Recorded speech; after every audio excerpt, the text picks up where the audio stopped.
Hello, friends and neighbors. Welcome into the Garden Mama Show. My name's Nellie Neal. I'm known as the Garden Mama around here, and it is my great pleasure and a tremendous privilege to be here with you today. Good morning, Lance.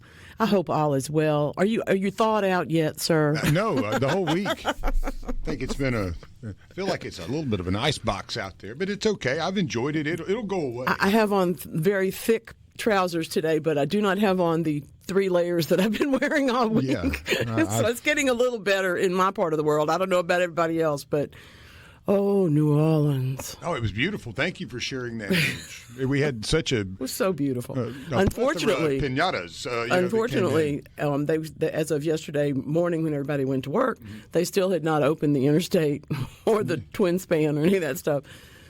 And it was pretty chaotic from what it looked like. But well, we're not used to it, especially that far south. They are way not. I'm a Louisiana girl. I've seen snow, but they never had a blizzard warning. Yeah, palm trees, sand, and snow. Those are things that you just don't see every year in Mississippi or Louisiana. Not all the time. Snow on the bayou. I bet it was nice down there back in the woods. Some beautiful videos have come out from folks that were willing to get out and at least send the GoPro and the bateau. I'm not sure how many people there were, but I think the prettiest pictures I've ever taken of landscape have been Mount Nebo in Arkansas. It was you've seen some of those on my camera, and they're not embellished. They were on top of a mountain. It was a cloudy day, and the sun was cracking, coming up, and and then we're in the Delta on one of the bayous when it froze a few years ago, and everything looked like a Norman Rockwell painting. I mean, I could take a picture, and it was like, I didn't do that. God did this that. This is a really good camera. Did I? No way. I'd look at it, and I'd take another one, and it's delightful. The extremes, right. We've had some sky shots like that here lately that folks have been sending to me, and of course, I always appreciate hearing from people. mamaonair@yahoo.com. It amuses me, and sometimes they end up on the show here at SuperTalk.tv, but it really does tickle me what you see, because everybody's got, well, I shouldn't say everybody. Most people now have a camera in their pocket that's better than the first 5 cameras I owned in my life, and I do this for a living. So I really do appreciate the quality that we're able to get and the beauty and joy that we're able to see. I'm not really sure what to ask. Is it your favorite? Do you prefer it fried or do you prefer it grilled? It's fish taco day. So what do you like? What's the one that gets it going for you? And if you think it's a terrible idea, please let me persuade you that it is not a terrible idea. It's a brilliant form of food. The best, or when you get them down at the beach or something, in those areas where that's a Mexican restaurant, that's their specialty. They got some fresh catch off the beach. But I do like a catfish fried taco. I mean, there's something about just a fried catfish, maybe a little comeback dressing, and then as your kind of condiment, and then and roll it up, a little lettuce maybe. Or I'm South Texas and further west, so I'm fried fish and a whole lot of some kind of slaw that's way too spicy. Yeah, the slaw, exactly. Just delightful stuff. The whatever the slaw mix, whatever that all is. Yeah, julienne slaw. Very seriously, I'm not going to do anything that fine. So that's that. You're right. I don't do as good a one at my house, but I have to tell y'all, because we all have friends that are trying to be less carbolicious than we ever were before. This is not me. But they will attempt to serve you what is actually a lettuce wrap and call it a taco. Don't fall for it. I like making lettuce wraps are great. Yeah, but they're not taco. They're not fish tacos. It's a different thing. I think the taco, in my opinion, again, is it has to have some form of corn or flour tortilla fried. Or steamed or over a little heat, and preferably wrap it up. turned over a few times. Turned over a couple times. I like they have the crunchy, the crispy, and then the soft. So I think you have to wrap it in that for it to actually be a taco. But I could be wrong. Well, there's arguments about that. Yep. There are many arguments, and in fact, there's arguments about everything. Irish whiskey. Today is Irish Coffee Day. It is. And the question is what to put in it. Now, you just had some pictures up on the TV of something that I'm sure you did not recognize. It is known as Burns Night. January 25th is the birthday of the poet Robert Burns, the Scots national poet. Okay, for those of you who think this is really boring, he wrote Old Lang Syne, and you're still singing it. So trust me, you have Robert Burns an influence in your life. Okay. Now, what do you eat on Burns Day? It's a dinner. They celebrate it all over the place, much in the same way that we will honor occasions and people and use them as fun events for the family or use them as fundraisers for the community or any number of things like that. In this case, it is a really fancy version, and I say that with all love in my heart, of absolutely crazy mashed potatoes. It's called champatatis and neeps, which are mashed turnips. You notice they didn't get in parsnips or rutabagas, so I'm likely to eat this on one occasion once every few years. But I'm still not, I'm still a turnip girl from way back when. But sometimes they put the carrots in, but that's not necessarily traditional. I think that's when they're trying to get children to eat more vegetables. But it includes, of course, haggis. I was going to say, I noticed that. And that's that thing in the picture if you're looking at it. But it also includes, as you will also see in the picture, whiskey. Yeah, nice two-finger pour, too. They were being generous there. Well, that's not a bar that poured that. Haggis. There was not a local bar, yeah.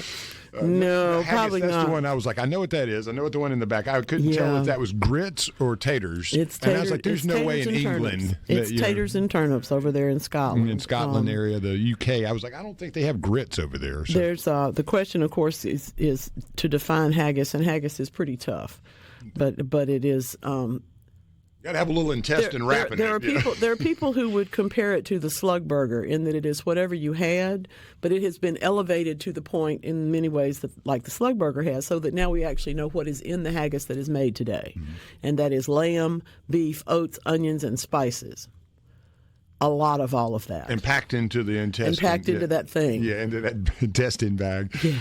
Woo, my goodness. But here, if you like mince pie, apparently you will like haggis. I don't. But if you do, that's in your flavor profile. But it's really good for you for iron and fiber. And yes, of course, it lots of carbohydrate. There's all that turnip and carrot and potato. And one thing stuff. I've never understood is it smoked inside of that? Is that how they is it cooked that way? And it's smoked? Yeah, it's mixed up and then cooked. And it's smoked or heated or baked or whatever they do. I think it's traditionally smoked, like but they probably bake them now. Yeah, nowadays, right?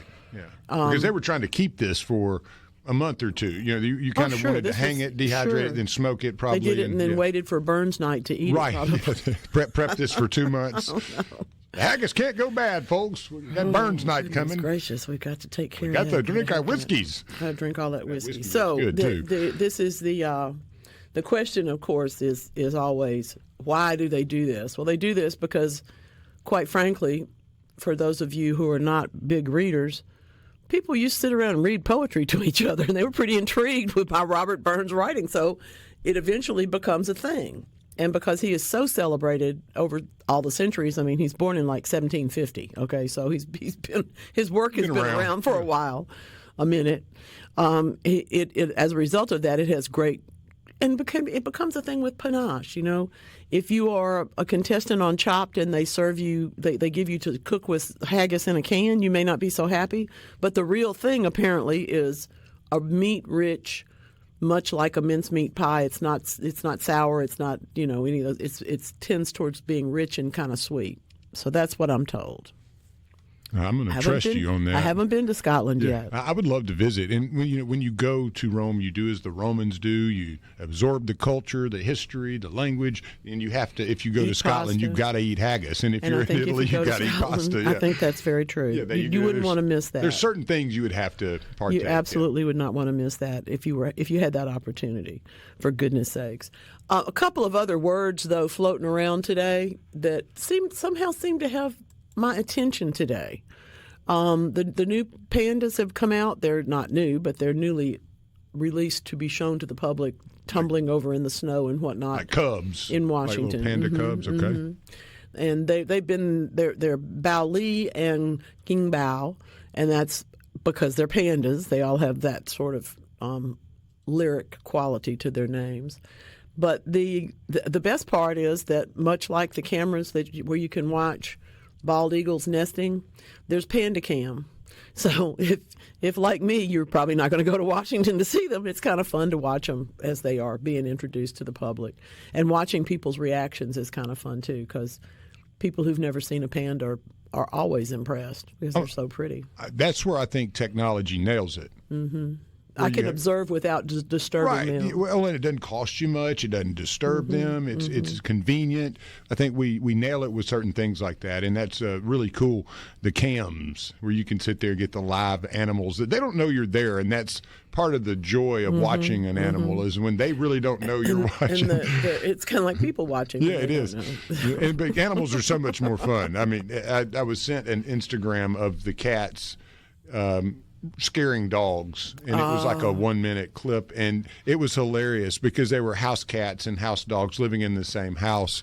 And the cat would walk up to the dog and just stare at it, and one would just fall over like it had a heart attack and play dead. And I mean, it was absolute comedy. And you could hear the owners laughing about to the point of hysteria. Well, and that's why you video those things. Exactly. And then having that and being able to share that. There's a video of my kitten absolutely being taunted by the tail of one of the other cats, and the other cat obviously is playing with her, giving her something to jump onto. But when she goes a little too far, there's a little noise there. Just a little noise. Just a little bit of noise. Ken says he's not sure what's going on with this pothos. Now it doesn't look so great. Yeah. Having a little tough time. The light.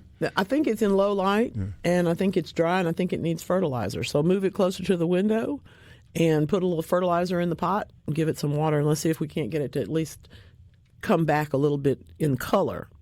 And if it still doesn't, then we'll cut it back a little bit and cut those 1 or 2 strands off and root them separately. That would be my thought. Christmas cactus cuttings, yep. Interestingly enough, people are rooting Christmas cactus in great numbers this year, and Ken's one of them. It's fun to me to watch all of that take place. I'm going to try and find, and I will try and bring for next week.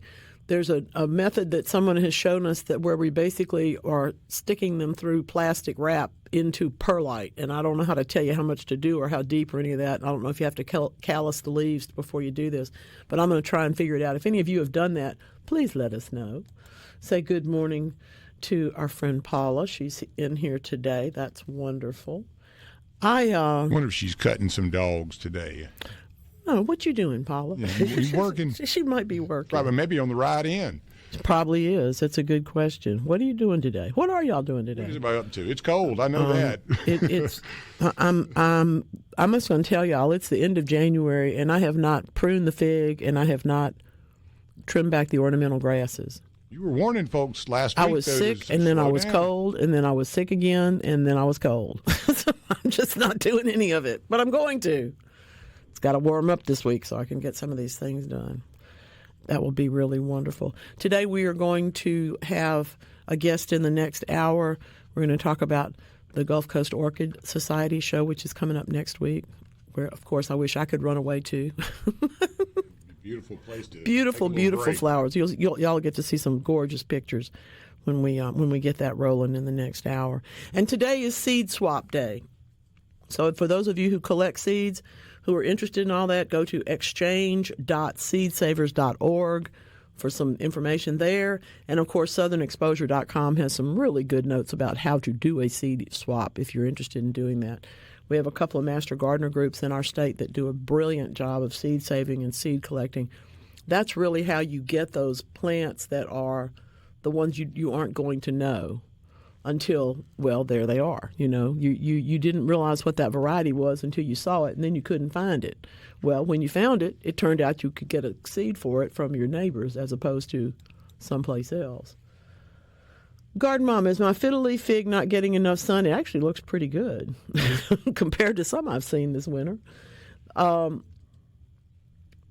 Till about 10, and then it's just indirect light. It loves it outdoors in the summer, but of course has to come in for the winter time. I think you're just seeing, Greg, a little bit of the difference between being outside with more sun and moving indoors. I think it's a natural thing to expect this to happen. I would fertilize it, and if you can get it into just a little bit, maybe till noon, get that higher amount of sun after it greens up again. I think it's just gotten a little pale from being indoors and unhappy. So try that, okay? Beautiful pictures today at supertalk.tv. One of my favorite plants, which I do not grow, is cyclamen, and there's some gorgeous pots of it. It is a brilliant gift plant. It is a plant that is hard to keep going in my experience because I tend to overwater things. If you don't, that could be a pretty good one. Yep, Paula's headed in to do some pup grooming today. That's good. They're lucky. She's about to say, yeah, she's really good at it. Lucky. So, pets, the pets are smart to have her if they get to choose. You got to run to Paula, babe. Exactly. Yeah. Ray is putting us on a notice from Long Beach. It's 31 this morning. Yeah, buddy, tell me about it. It was 27 when I left. I didn't really think it was going to be that cold when I walked out, but it was. It was. It absolutely was. I have been trying to figure out when to say something to y'all. This has been a real hard week for us around here. Of course, we have had to say goodbye to our dear friend Paul Gallo. And I do have a few things I want to say, and I will get to that this morning. I didn't want y'all to think that I have forgotten about it. But I met Paul when he tasked me to sit in for whoever couldn't get here. And, that was the first station of the SuperTalk network. It was the end of 1999, and this is the longest I've done anything except have children. So I think he saw a little something in me. But by that following summer, I was made a part-time permanent employee, and he took the time to congratulate me. He didn't need to do that. He's the big dog, okay? He didn't have to do that. I will always remember that generosity. I've been here ever since, so I think probably he saw something in me. I knew right away I would learn something from Paul Gallo. He's a few years older than me and wildly different in experience, but he like nobody else lit up when this red light came on. And, of course, we shared that. I came to identify with that even today, and I'm happy to be here with you. I'm happy to celebrate him. Guess what? We'll be right back.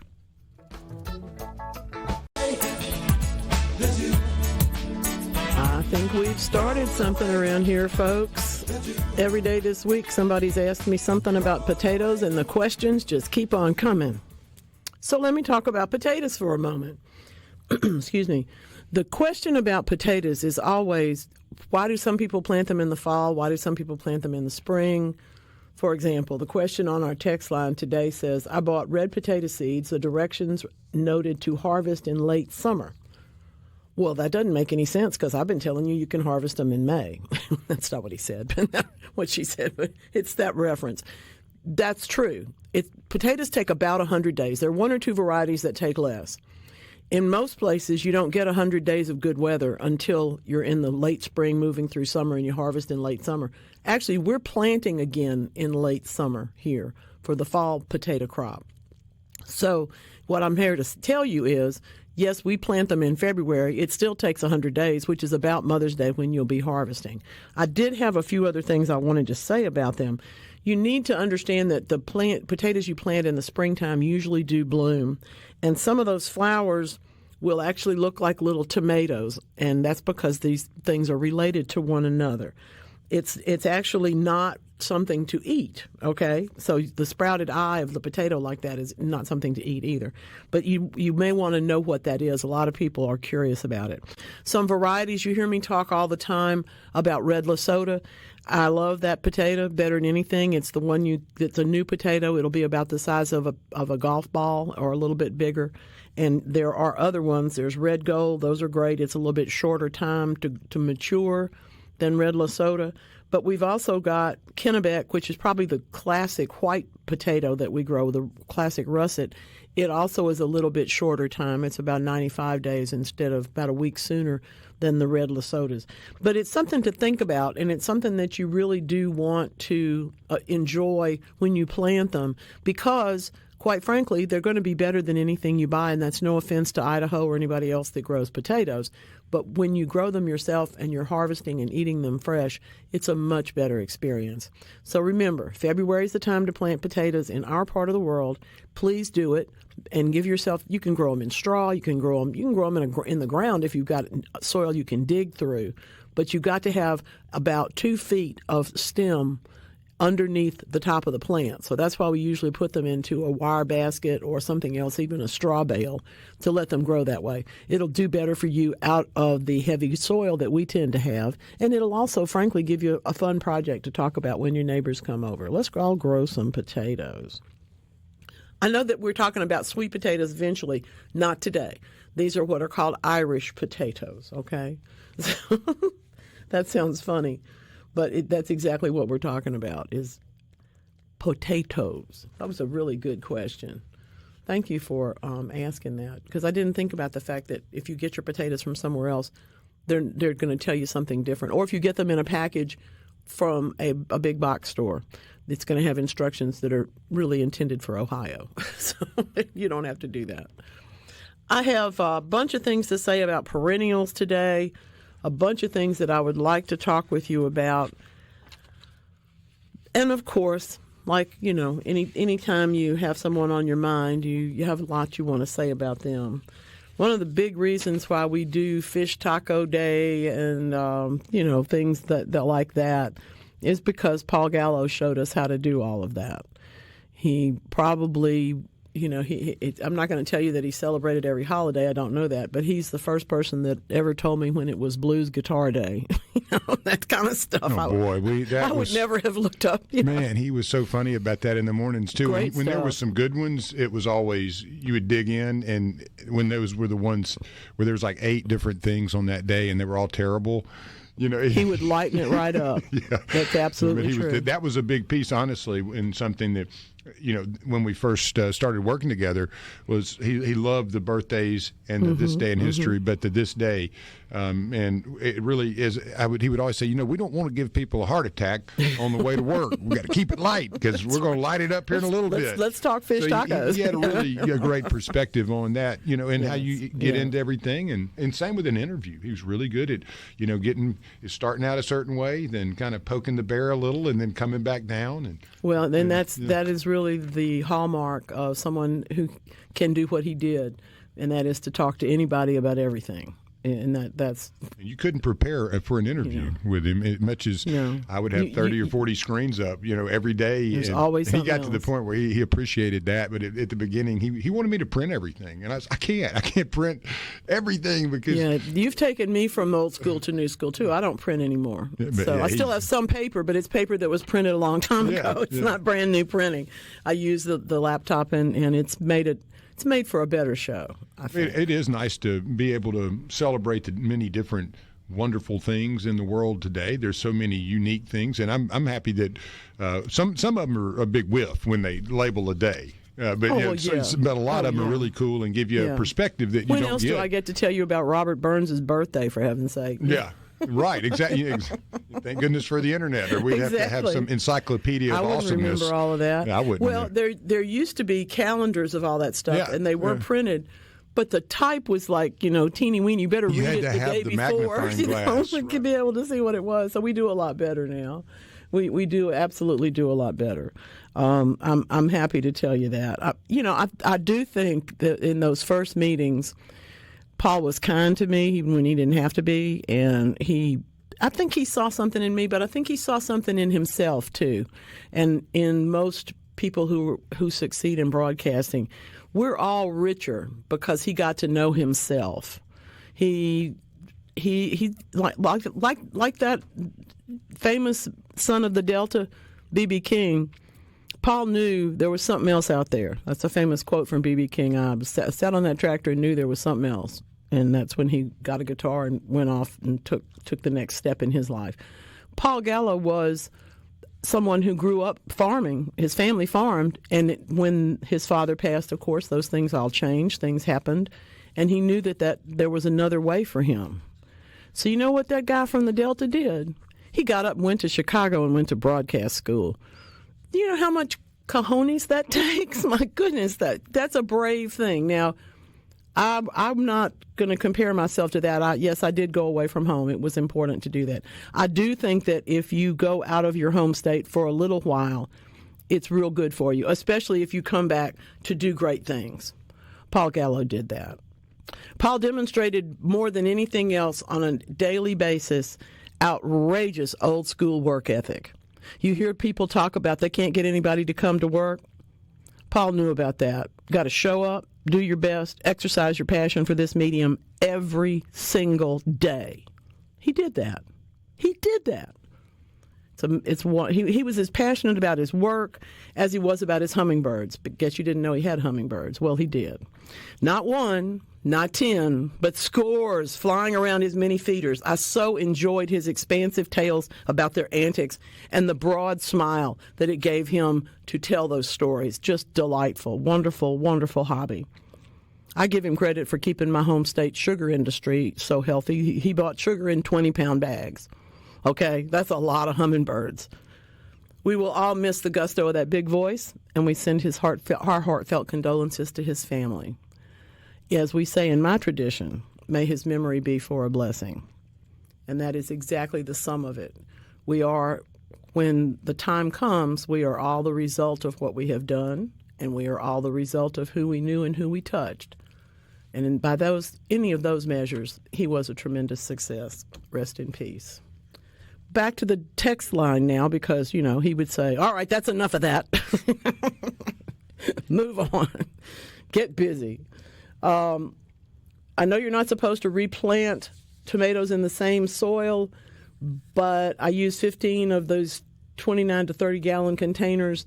It gets expensive replacing the potting soil. Is there something else I can use as filler? Well, what I have learned over time is that the answer is no. And you don't know which ones are going to be affected. You don't know which ones are, because some tomatoes are going to do this worse than others. So I have to suggest that if you want to try something different, replace only half of it and see how that goes. There are not that many hard, fast rules, but the second year in the same soil, tomatoes attract more root knot nematodes than the plant can generally bear. And that's the problem. They're always there. Those root knot nematodes, it's kind of like sooty mold. They're always out here. You may not want to know that, but they are. So give yourself the opportunity to maybe switch to half of it. Really all it takes, of course, is some soil from your garden and some leaf mold and some of your own compost and maybe a couple of bags of stuff. But it can get expensive when you're filling that many pots. I know that's true. I'm trying again to grow parrot lilies, astramarias. Oh, that's pretty. Tried ordering tubers. Oh, none of them came up. I'm surprised at that. But sometimes there's a bad shipment.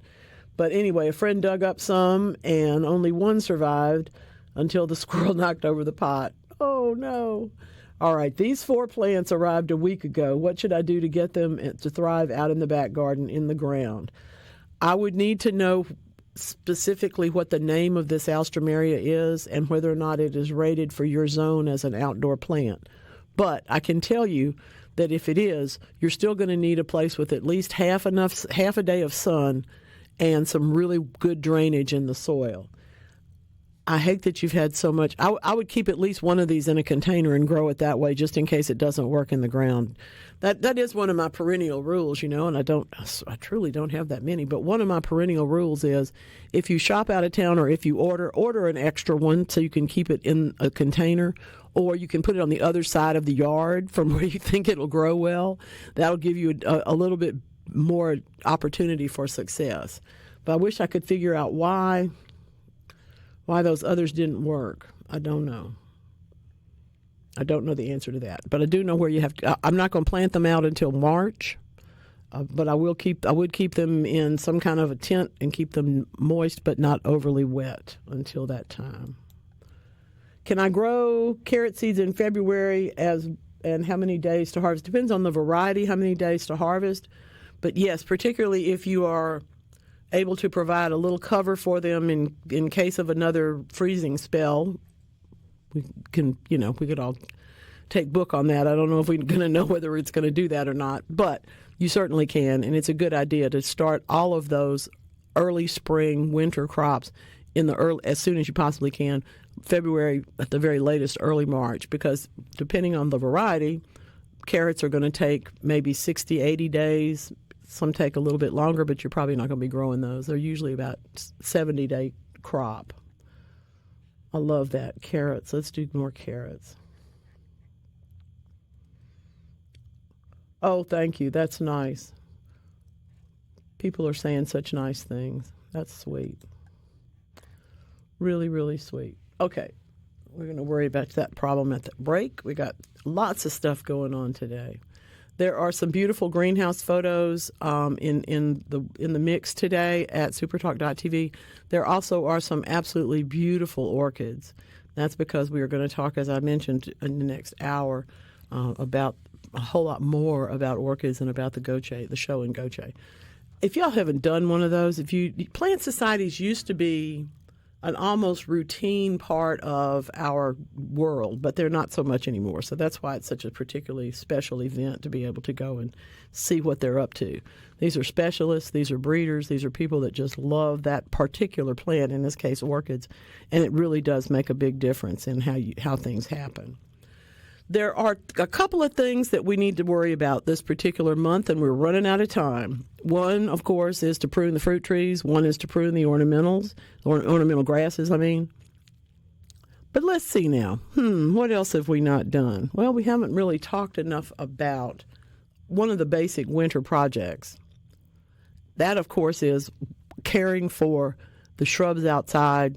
And I wanted to tell you about using dormant oil sprays versus ultra-refined sprays. Dormant oil sprays are, generally speaking, for fruit trees.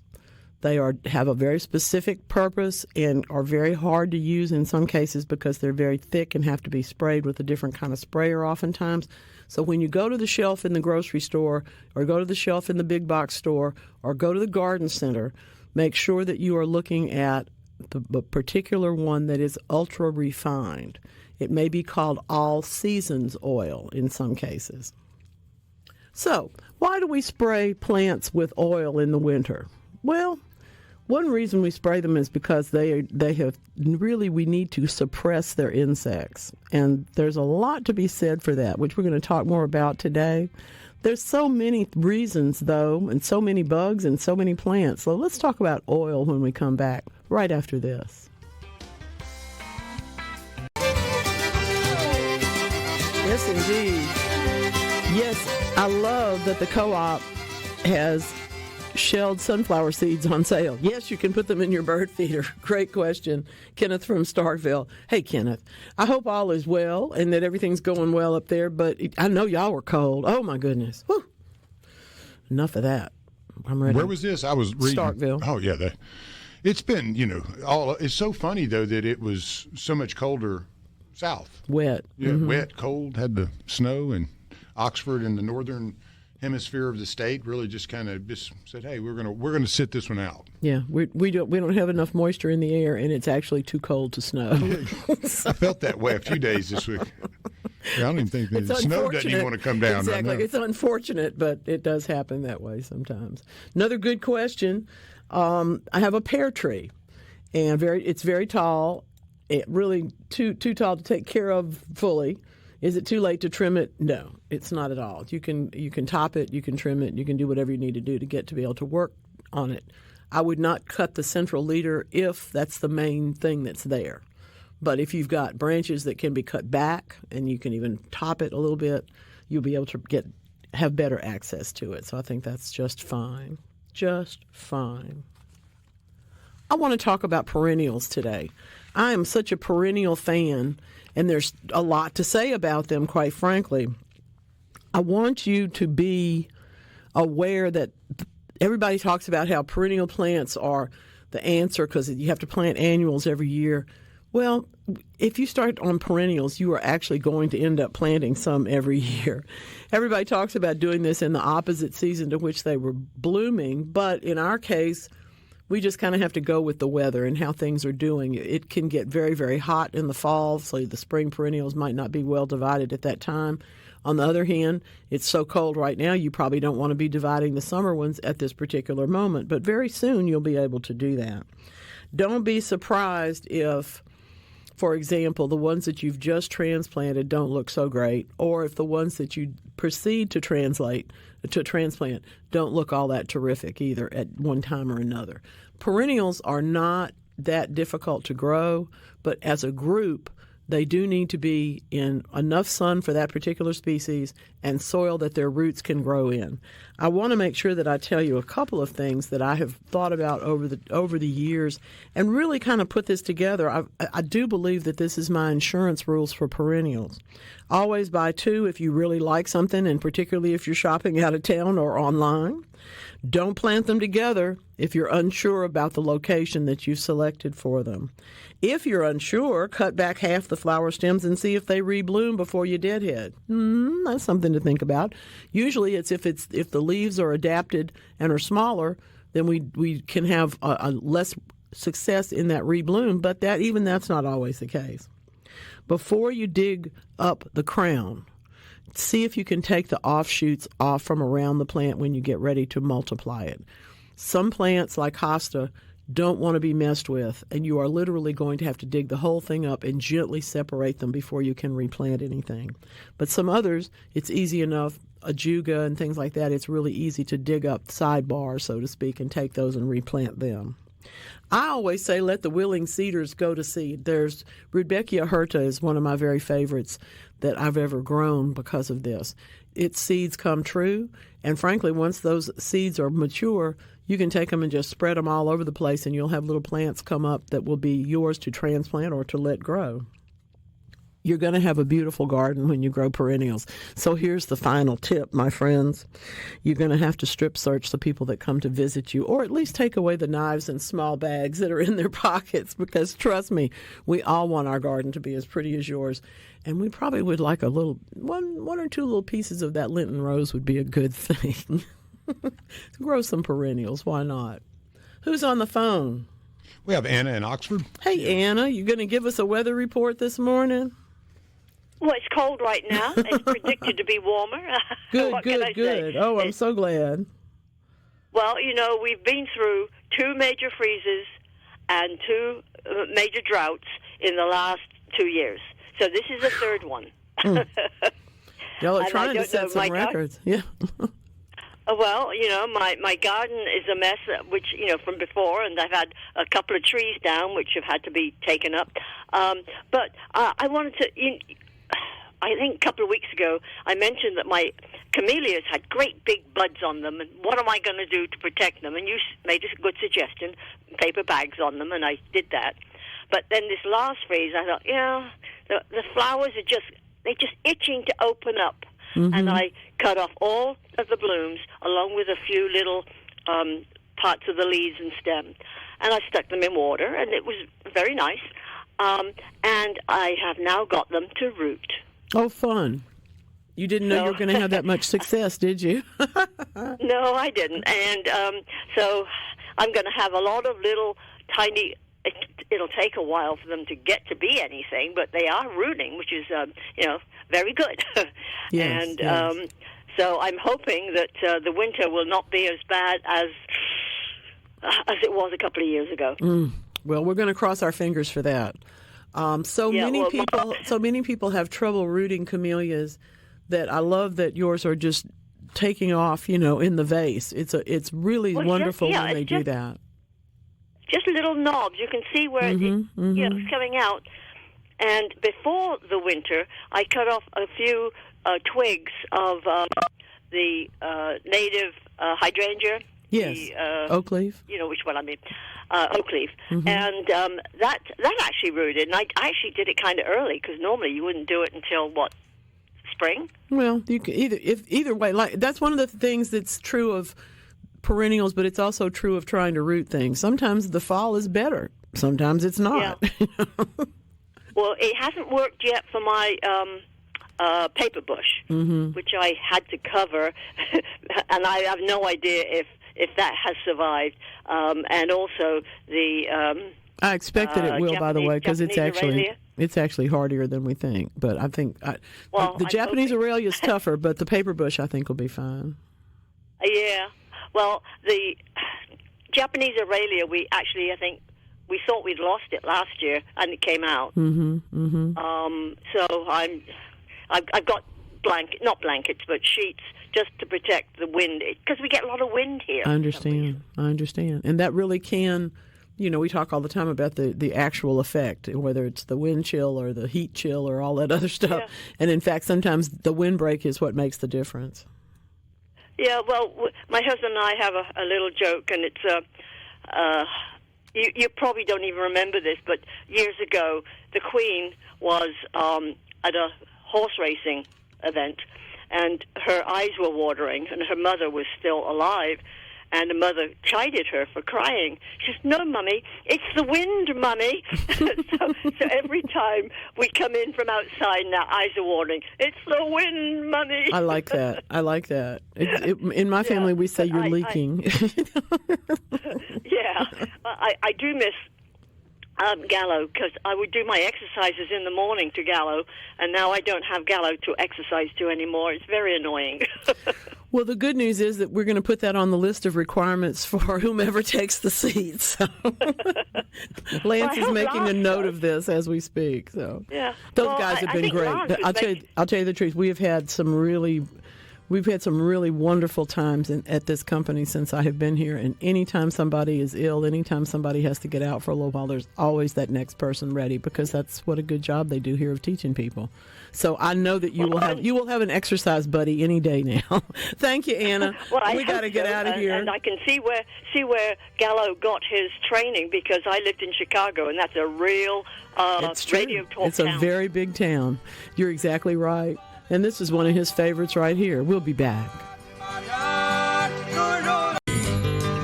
Welcome in, friends and neighbors. I'm so glad y'all could be here today with me. You might be live, like, Ray and Charlie and everybody here on the text line this morning. But you also might be listening to the rebroadcast on Sunday. You might be taking me along as a podcast. You might be watching a little piece of a video of me that you'll get a chance to see if you're a subscriber to All Things Garden Mama Weekly. There's just all sorts of ways to get more garden information, and that's what this is all about, making sure that you have what you need, that you know what you need to know, and that you, frankly, have the opportunity to talk to somebody about it. Gardening can be so isolating. Sometimes we go into our garden because we don't want to take the phone. We don't want to talk to anybody. We just want to go out there and pull some weeds and feel meditatively with nature. Other times we just want to go out there and kick some booty and make sure we get the job done. All of those things are worth talking about, and that's why I'm here. Thank you very much. I'm planting a half a dozen hybrid chestnut trees on my farm fairly soon. Donald says this is Donald in Oxford. We've talked about chestnuts before, I think. What are your do's and don'ts with chestnuts? Well, the joy is that we have chestnuts to plant, because as y'all know, we about lost them in the 20th century, and now that we have the opportunity. You're looking for a full sun site, and I mean as many hours as you can get on your property, days and days and days. You want to have the opportunity to have some soil that does not hold water extensively. You don't want sand that the water races right through, but you don't want it to be the case where the roots of the tree are going to sit in water for any length of time. That's not good. Those two pieces of information are really the most important. Depending on what kind of shape the chestnut trees are in, you might, that first moment when you've planted it, you might do a little bit of pruning to establish the canopy. But if they're not, if they're not that strong yet, if they're not that big, they might be only a foot tall, then you need to just put that on your agenda for subsequent winters. It's also true that chestnuts are just beautiful, and there's no reason not to appreciate them and enjoy them. Give them enough room, spread them out, make sure that you've got as much access to water as you're going to need for at least the first couple of years. That may be a tree bag, or it may be a water source, just depending on where you are. But the first couple of years of any tree, but particularly something that we're so excited about having is hybrid chestnuts, there's really got to be a water source available when it needs one, or the growth will slow down. If you can get that growth to be slow and steady over a couple of years, the tree's going to be fine. So I like it. I can't wait to see the pictures. Congratulations on getting that. That's a wonderful tree. Charlie and Brenda from Clarksdale. Hey, y'all. I have a very old Christmas cactus. When is the best time to repot? And what about fertilizer? Thank you very much. I appreciate you listening. That's a good question. I need to be doing that myself. I have two that need to be repotted last year. And I didn't, but they bloomed magnificently anyway. when an old Christmas cactus needs to be repotted, the first thing to understand is that it does not want to move up very much. They do like to have their roots constrained, and so if you're in a 6-inch pot now, don't go to a 10. Go to a 7 or a 7.5, something like that, because it makes a big difference in how the plant performs later. One of my horticulture teachers told me that the plant will just sit there and try and grow leaves, try and grow roots, and you'll be looking for leaves. And that's true. But it's also that it takes them a little time to get themselves adjusted, and if they have more root space than they need, they'll concentrate on that for a while, so you don't want that. The good news is that you've got a really good start, because early spring is the best time to do this transplanting before we want to put them outside for the summer. So I'm hoping, like I said, January has not been real productive for me, but I'm confident that I'm going to get them repotted before I put them out in March outside. And sometimes I don't even put them out until later than that in the year. It depends on if it's particularly warm one year and I've got a nice shady spot for them, I'll move them out. Otherwise, I keep them inside until summer. I love Christmas cactus, but I got to tell you, when they grow and get big, you do have to do something with them, and repotting at this time is important. Let's see. I'm going to do that at the break. Okay. I'm going to let you and Lance work on that one. And I'm going to say, what do we do with our houseplants in the winter? At this point in the winter, we're thinking about the repotting of some of these things, Christmas cactus and stuff that has outgrown its stuff. I've got some philodendrons that are now putting out air roots and sending roots out from the bottoms of their stems. I mean, it's just, there's way too much. Obviously, there's no more room in the pot for their roots, so I've got to move them into something else. But whether it's a peace lily that you've inherited, or whether it's something like a Dieffenbachia, that you walk into the garden shop and just have to have, this is the time of year to look at those plants and see how they're doing. If you've got a row full of them, I went in yesterday morning and realized that the watering that I was doing wasn't quite enough for the couple of plants in the far back end, because the light's real bright in there. I've got some grow lights in that room, and as a result, I wasn't watering enough. So I had to get that going, and I think I probably managed to do that. Talking about things that we're going to plant in the next month or so, I know that everybody's looking forward to pruning roses and getting more roses into the ground, and I think that's a great idea. The Antique Rose Emporium folks over in Texas, if you're on their email list, you know this already. They do a thing, I think almost every Friday, maybe every Friday, where they feature some group of their roses and something that's particularly interesting about them. In this particular week, they're talking about pollinator-friendly roses. Now, what does that mean? Why would a rose be pollinator-friendly? It's not always. But if the flower itself is open, if it's a semi-double, if you can look in and see the yellow stamens, for example, that one's going to be more pollinator-friendly than one that has its flowers all doubled up and closed, because the pollinators can't get there.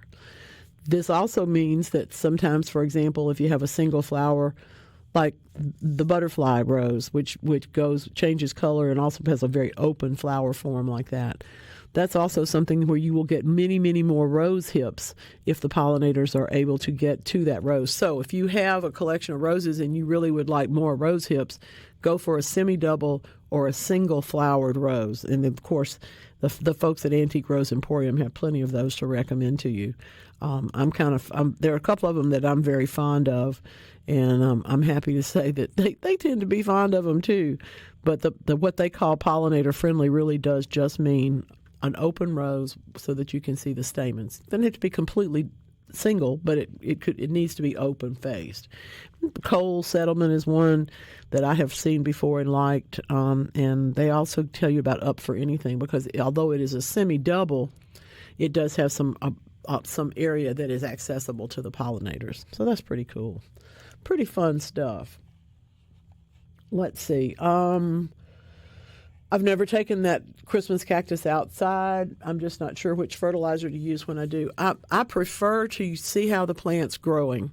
If it's doing well after it's repotted, I'm probably not going to do any fertilizer other than maybe a slow release in the container, to get those leaves nice and bright and strong. Then when I want the plant to actually grow, in my case that will probably be May or June, I will start using a soluble fertilizer on it, maybe once every couple of weeks. They don't need to be over-fertilized. But that's the process that you have to stop in the fall in order for the buds to set. So when you start fertilizing, pay attention to when you're doing that, and when you get to September, slow down again on it. That's all. Really, really, really fun plants, and easy to grow. Good question.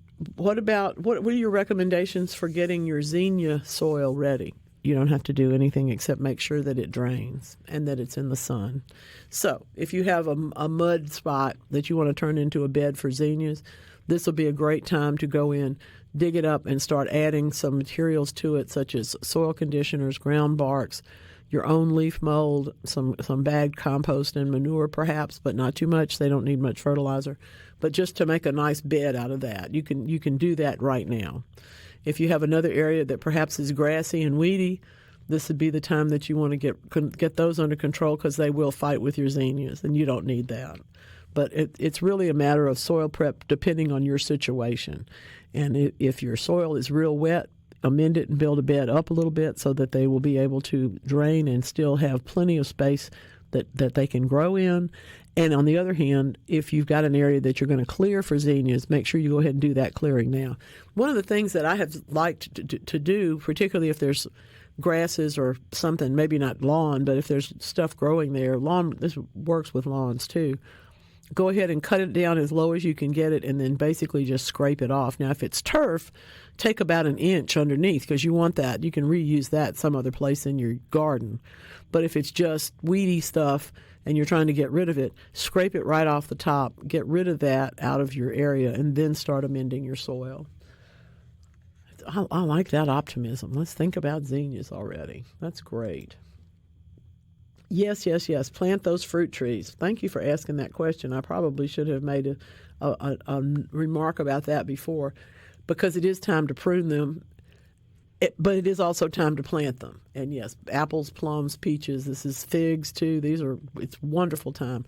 What we're trying to do with all of this tree and shrub planting in the winter is to give them time to put on some good, healthy roots before we're asking them to send up some shoots and therefore some new leaves. So it's very, very important to do that. I think you'll be glad that you did. I know that there's a lot to talk about in the world of what we're doing to our shrubs, how we're pruning them, what we're pruning them with. I have had an argument with somebody about using electric head shears and what they're appropriate for and what they're not. This person actually has some really fancy ones, and they cut their ornamental grass with it, but it looked raggedy to me. So I said, well, I would like for you to just take your hand-operated, hedge trimmers, turn them upside down so that the point is going down away from you, and clean that area up. Well, once you do that, you see that you've actually got that mushroom shape that we're looking for in most of the ornamental grasses. So you can take that same technology and apply it perhaps to the other shrubs that you're doing if you don't like the way your pruning has turned out. So it's always good to go back and take another look. I like that. Let's see. What can Swiss chard be planted in spring in Zone 8? Oh, absolutely. Swiss chard, beets, all of that whole group of plants really does need to get in as quickly as you can in Zone 8, because we don't know when it will get hot. So if you've got a cloche for your container or for your little part of the garden where you're planting, you can go ahead and plant just as soon as the weather evens out, mid-February, say, and then if you have to cover them, you'll cover them. But you can get them growing and certainly get them underway. You can start Swiss chard in the house and transplant it out, but you would prefer to sow beets in place or carrots and that sort of stuff.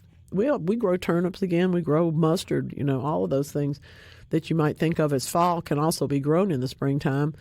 Everybody just can't stand it. They're waiting on tomatoes, and it's really not quite time.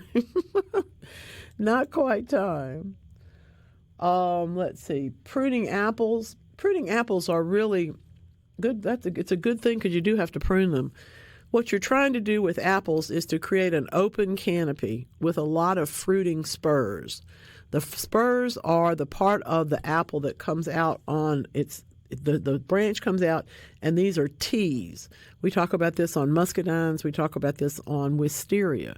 You're looking for that part that goes straight up off of the branch, and that perpendicular or that T is where the flowers are going to be. So you want to cut that. It may be 5 or 6 inches long coming out there. You want to trim it back. But the other part of it is you always want to shape the canopy to get a nice round head on an apple. You're not trying to do that with a pear. With a pear, you're usually trying to go for a slightly conical shape because it's going to be a tall tree with many side branches. But apples tend to be more rounded if they're well produced and well cared for. So that's what I would suggest. First of all, figure out where your top is and make a prune there so then you know where you're working from, and then artistically come down and shape the canopy. But then go into the canopy, and on each of those branches where there is the T's, cut those T's back to 2 inches so you have a place for the flowers and fruit to happen. The other reason, of course, that we do the pruning in the winter is because the tree is as dormant as it's going to get. And this year, I think they're pretty dormant. I think they're sleeping. I have some beautiful leaves. They're not green. They're last fall's leaves that haven't quite fallen off of my blueberries. I thought they would finally fall off, and I'm hoping that they will because they've just been beautiful plants. But they need to get some rest before it's time. Let's see. Oh, good question. Should Christmas cactus be transplanted into a cactus blend or a regular potting soil? Depends on your regular potting soil. It doesn't have to be as sandy as you might find the cactus mixes to be, but it certainly needs some kind of drain element in it. I like perlite. I like sharp sand. Either one of those. Sometimes I will take a good potting mix that I've made for other plants and still put in a little bit extra perlite because I want that better drainage for things like Christmas cactus. Let's see. No, don't cut those back yet, Joe. That's my general rule at this point, is just wait and see. And in a few weeks, they'll either brighten back up or they won't, and we'll know then. But you can always do the scratch test with your thumbnail to see if there's green underneath those parts. But some of this is still alive, so I don't want you to mess with it too much until you get the opportunity to. Now, on the other hand, if it's going to get that cold again, cover it up this time, or roll it into somewhere. Oh, but it has happened to all of us. I have to get out into the garden today and uncover some of my tender baby herbs and stuff that were out there. But I'm happy to tell you that my box around the dryer vent has kept the green onions green, so that's good news. They're planted in a box outside of the house. But the box itself is resting right underneath where the dryer vent is. So it does get a little bit of attention from some heat every here and there. Oh my goodness, this was a fast segment. Thanks, y'all. This has been a fun day. Yeah, Joe, I'm not going to cut that stuff off yet, Joe. Let's just wait and see what happens. I had to look at that again. Turnip greens, mustard greens, you name it. We're getting there. One more little bit of cold maybe in February. We'll see. Stick around. We've got a lot to talk about coming up next. For those of you who've never been to Big Mamu, it's getting to be chicken chasing time. Those of you who have been to Big Mamu, you know about that. It's a gumbo thing. Yes, they ride around in costume and gather up things for gumbo. And that's what that party's all about. I'm serious. I'm not making this up. I've been there. He's looking at me like, where has she been? I want to go to a gumbo party. Our next guest has probably been to one. I imagine been down from the coast and all. I would imagine she has. Let me answer one quick question, then we're going to talk to Janet. What do I do with my poinsettia? Bubba in Starkville wants to know. The good news is that if it hasn't already dropped every leaf, it's doing fine. Be sure you get the wrapping off of it, water it a little bit, and then when it does begin to decline, you'll want to cut it back so you can start it growing again for next year. And if it has already started to decline, then give yourself the opportunity to cut it back and fertilize it.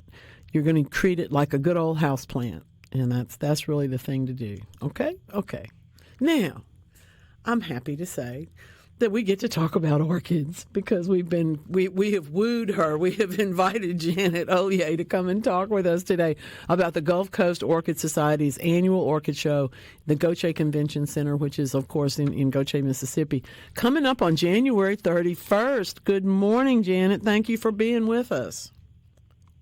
Good morning, and thank you for having me. We really appreciate it. Well, the folks that are looking in on SuperTalk.tv are now they're drooling because the orchids are so beautiful, and perhaps the only thing more beautiful than the orchids is you. So thank you very much for showing us some of yours as well. Tell me about this event. Tell me about the Gulf Coast Orchid Society and what y'all are up to. Okay, so yes, we're having our show. It's our 45th annual. We have it every year. We have it at the Goche Convention Center, as you said. That's at 2012 Library Lane in Goche. Our hours are Friday, January 31st to Sunday, February 2nd, and the hours are 10 to 6 on Friday, 10 to 3:30 on Saturday. We have 6 different vendors. They're coming from all over the South. Oh, fun. Texas, Florida. We sell supplies. They sell orchids, and they're there to help you and to teach you how to grow them. We have all kinds of information that we give out, and all of our members are going around helping people pick out orchids. And we just and then we have judges. We have a whole area where the judges come in and they judge orchids that different societies across the South have brought in. And so you'll see orchids there that are love. Old. How fun. Well, I do know a couple of people who exhibit at your show or have over the years, and they always talk about what a fun time it is because y'all are so nice and the event is so lovely. And, of course, it's a beautiful part of the world to get to visit to. But, it's shopping and it's looking, and if you're an orchid grower, it's judging. But y'all teach too, right? Do what now? Y'all teach? Sorry. Y'all teach too, right? Yes. So, yes, we have information we give out, and we'll help people learn how to grow them, and that's what we do at our meetings. I love the Groundhog Day special class. I think that's fun. By the way, y'all, when you see their flyer, somebody's got, Canva or something really smart going on because it is, in fact, the most adorable of the groundhogs you'll ever see, and he's surrounded by orchids. So it's lovely. It's really very cute.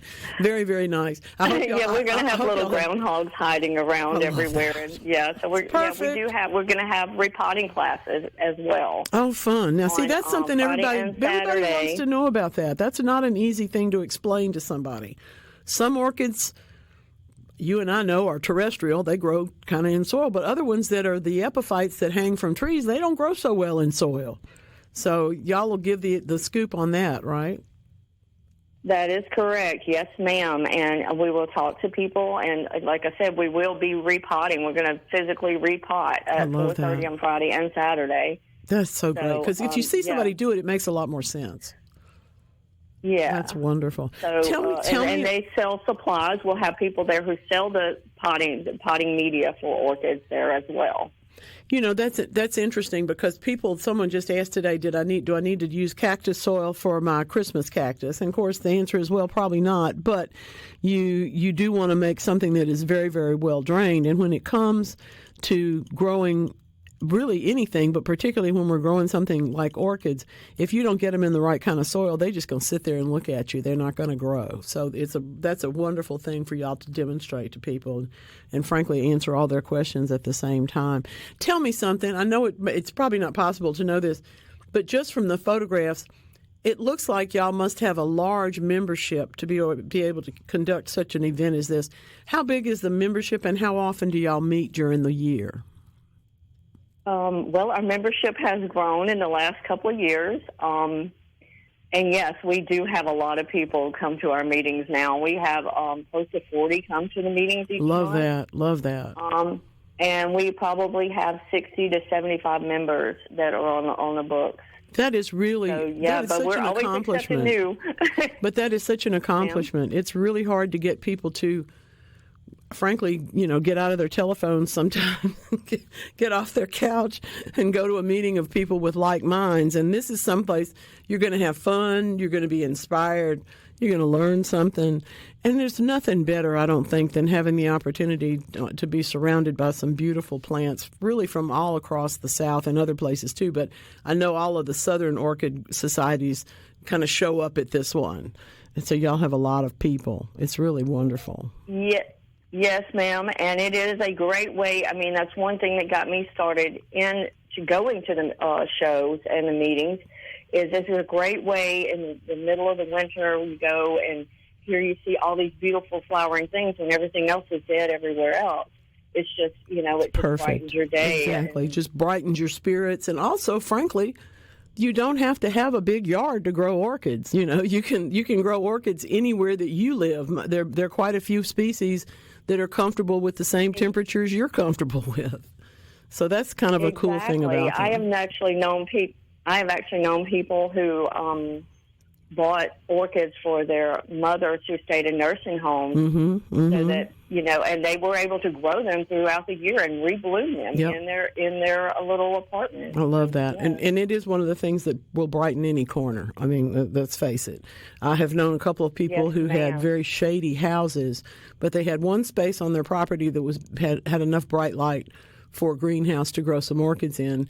And no matter when you went to their house during the year, one or another of the orchids was on the living room table because they would bloom at different times, and they would bring them in just because that one was in bloom today. We're going to look at it. It's pretty. And that's really the thing about orchids. Yes. There's so many different kinds and different habits that they have that it's a wide range of beautiful plants. Exactly. There are, no two collections are the same. There's over 28,000 species of orchids and 763 genera. Wow. So definitely each collection is different. Isn't that something? Tell me what you grow. I can see. I'm looking at a picture, but I'm not exactly sure what I'm looking at when I see you. Tell me about the kinds of orchids you like. I grow vandas. I think that's what you're looking at. That's what it looks like to me. But I'm not that smart. Those grow.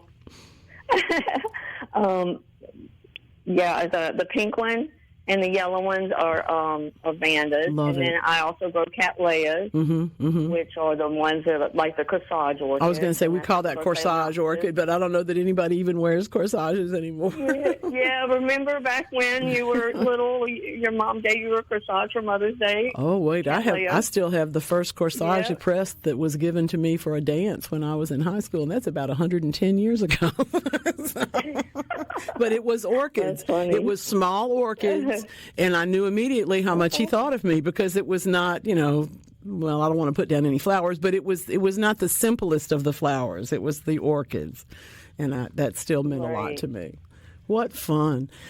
I love that y'all are going to give demonstrations. I love that there are people there that are exhibitors that will show you what kind of product you need to grow the kind of orchid that you want to grow.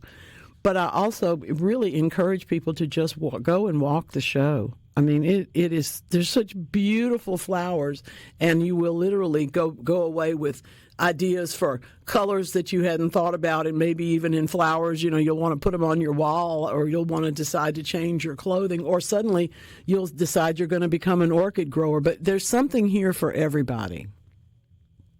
Yes, ma'am. I mean, from, like I said, the ladies in the nursing homes to the younger growers who like to grow the real funky ones with the crazy smells. I mean, there's some odd orchids out there.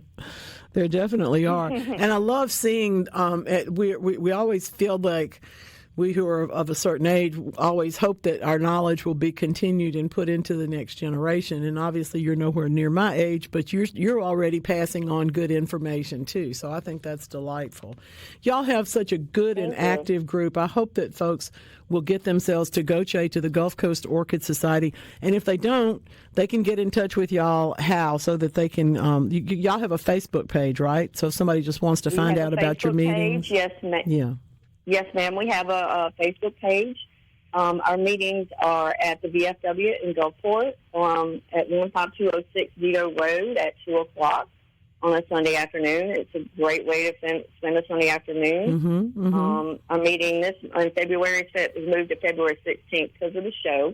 But Yes, wow. So y'all jump right back in, get started for the next year. That's wonderful. Yes, we do. I love that. I love yes, that. Yes, ma'am. Tell me a little bit about Goche. Tell me a little bit about Goche. Are there concessions, and is there what are people going to find when they get to the convention center? Well, it's on the campus of the college. Mm-hmm. It's near the campus, and so it's right next to the library.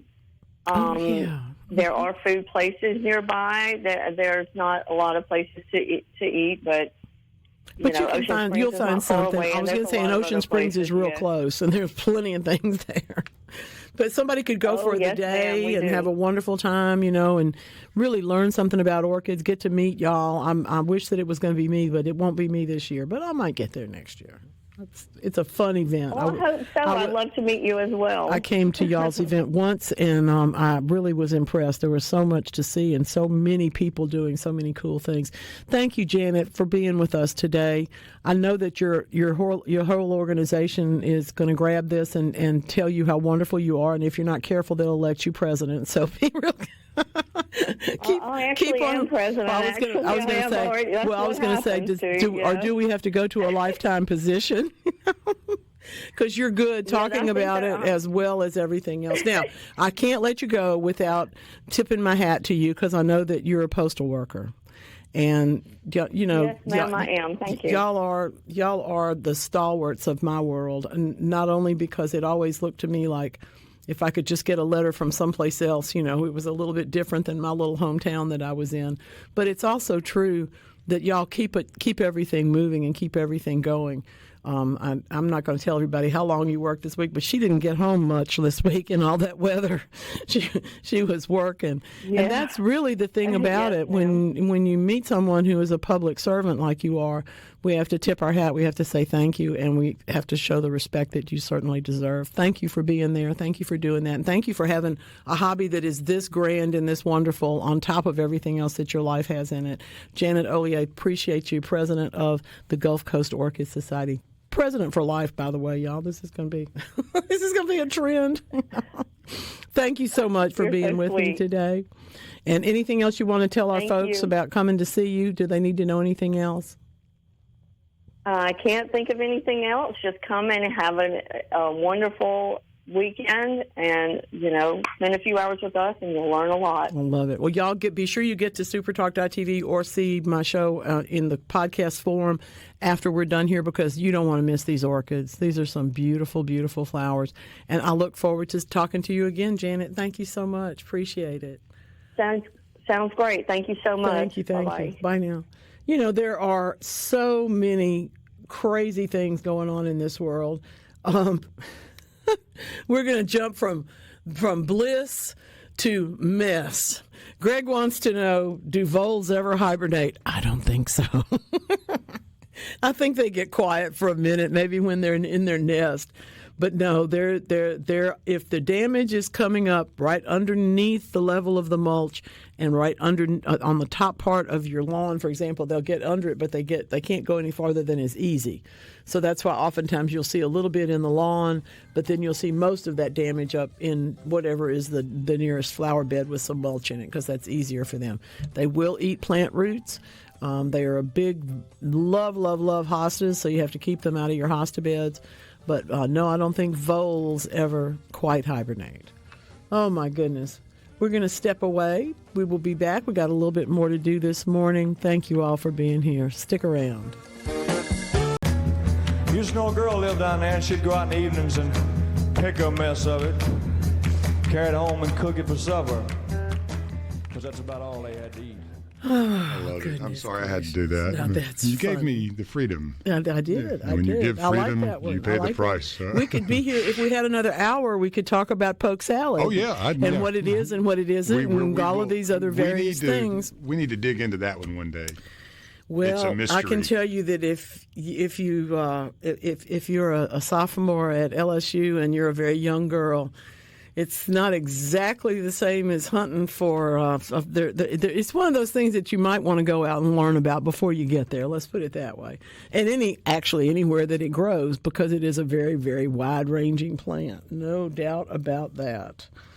Oh, good question. If the voles, what else can you do about the voles? And my answer was that I found if I have outdoor cats, the voles go someplace else. And the same thing is, according to an aunt of mine, is true for little feist dogs, which I understand are rat terriers. That's the whole point. Those of you who keep up with our brilliant friend Gary Bachman on the real Gary Bachman on social media, you will know that he has been combating the mice that want to come in for the winter to his house on the coast. Yeah, that might be the answer there, too. Apparently his dog is not too much help. But anyway, yes, indeed. Gainesville, Tennessee, and over in Alabama, there are, in fact, poke salad festivals in different places. That is true. Ooh, those Tabasco peppers are beautiful. Yours are prettier than mine, by the way. Thank you, Richard. Those are gorgeous. Gorgeous, gorgeous. That's from Columbus, by the way. And the T-shirt's cute, too. But the peppers are even prettier. That's great. To tell you this, we are in the midst of getting a new round of T-shirts done. These will be different from SuperTalk T-shirts. That's for events. That's for here. But these are going to be Garden Mama T-shirts that, yes, you will have to pay for. These will not be free, but they'll still be very reasonable. However, we're taking some of my sayings and some of my points of view and some of the holidays and taking my logo and turning it into a celebration of the whole year. And I think you're going to like them. So I'm happy to say that for all of those of y'all who've been looking for more T-shirts, I'm glad that most of you have said that you'd be more than happy to pay for one, because it is going to cost you some money. These are not free. But they're going to be around. If I'm really lucky, there's going to be one rolling out for Valentine's and then another one for Mardi Gras. So we shall see what we shall see. But keep with me. Stick with me. I love the idea of y'all wearing Garden Mama. We need to do one with like Al Capone shooting plants or something on Valentine's. That would get a lot of attention. Just because, it's a play on everything. I have seen a really very cool drawing, but I have not turned it into a T-shirt.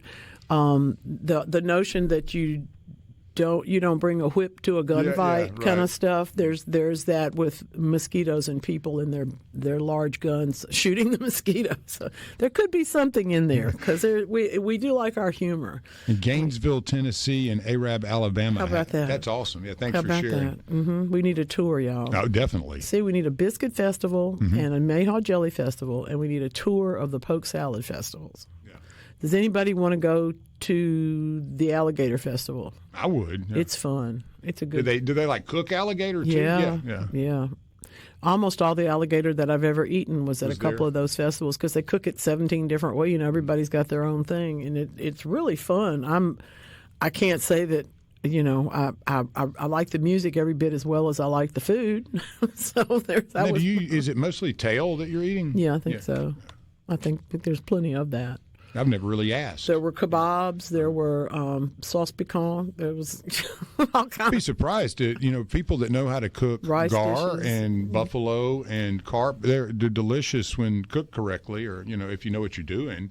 But they're not fish that you normally would think about eating, kind of like an alligator. There's definitely ways that people who have, as they say, that's what we have here to eat. That's how we figure that out. That's absolutely the truth. From song sparrows in Portland, Oregon, to a bunch of birds on the West Coast all over the place, they have been studying coping with urban life at the University of California, Davis on behalf of the birds. We know that, for example, in Portland, Oregon, the birds sing louder than they do in the woods nearby. We've had those studies here before. Cockatoos in Australia can open trash cans. There's a lot of things that our bird and other friends can do, but we don't really think about the ones that have been sort of dangerous to us. There's a misconception in San Francisco, for example, that coyotes are there because they're starving in their natural habitat, and that therefore you should feed them. That's really not true. You moved into their natural habitat, which is the San Francisco Peninsula. So when they come back, and they're not ill-fed, but what we have learned is that they eat based on what block they're on. In other words, all of the coyotes that frequent the areas where there's a whole bunch of restaurants tend to live on mice and rats. The ones that don't tend to go into your garbage can. I mean, there's just very clear patterns. Again, because we can put the little tags on creatures and follow them around, we end up understanding a great deal more about their behavior and also about what we should and should not do for them. For example, they were taken out in the early 1900s, but they have been brought back. I love that word, extirpated, but they have been brought back since the 2000s, and now they share space with 850 plus thousand people on only 47 square miles. That's pretty dense. Second most densely populated major city in the United States with water on three sides. That is the San Francisco Peninsula. So, for example, it does not differentiate when they look at what remains, so to speak, what they leave behind. There might be chicken in it. Well, that might be fried chicken out of a can. It might be somebody's backyard chicken. It might be chicken that was found in pet food that somebody fed them. So they're having to sort out a whole lot of other things. That's another of the reasons that they're telling you they got plenty to eat. You don't really need to feed them. But for example, in fancier neighborhoods, Telegraph Hill and Coit Tower or even Bernal Hill, which is another place that's lovely, they had more sourced food than their coyote neighbors with the more green space around them, say in Golden Gate Park, where they could hunt. Kind of interesting if you think about it, how they have adapted and how they have they really did think that they had gotten rid of them, quote unquote. Well, you don't get rid of things. You may change their habitat. You may have a different attitude about them, but they're not hungry, and you're not advised to feed them. So if you got coyotes near your house, you probably know that too, because we do have them here. One more note about the Orchid Show. I want to make sure y'all know that it is on January 31st and February 1st and 2nd. But the days you want to go really are that weekend, because that's when everything will be on display and things will be for sale and whatnot. And you can see how the judging came out, and you can find out what all everybody learned. An orchid in a deep forest sends out its fragrance even though nobody's around to appreciate it. Confucius said that. I agree with it. Dance like nobody's watching. We'll see you next week.